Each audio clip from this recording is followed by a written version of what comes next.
Politique, la réforme de la loi Fallou suite, la riposte des défenseurs de l'école publique a été un vrai succès et le président Mitterrand a apporté son soutien en critiquant vivement le gouvernement.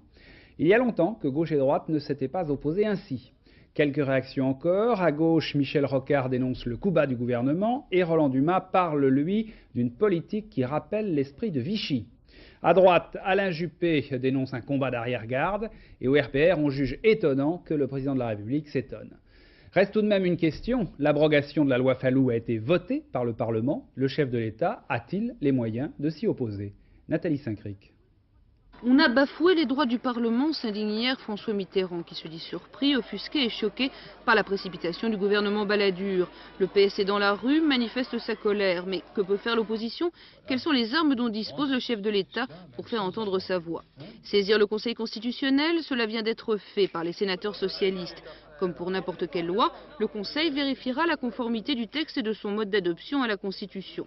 Ensuite, le chef de l'État pourrait demander une nouvelle lecture du texte au Parlement. En clair, le président, au lieu de promulguer la loi, la renvoie devant les députés et sénateurs pour un nouvel examen, un nouveau vote.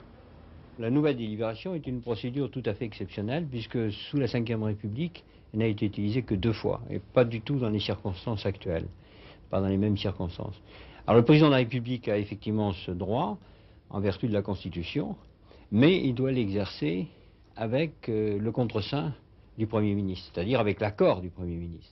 Utilisée 2 fois, cette seconde lecture s'était faite d'un commun accord entre le chef de l'État et son Premier ministre de l'époque. Mais dans le cas présent, on imagine mal Édouard Balladur accepter de renvoyer ce texte devant le Parlement pour satisfaire François Mitterrand. Bref, aujourd'hui, seule la décision du Conseil constitutionnel semble pouvoir modifier le cours des choses.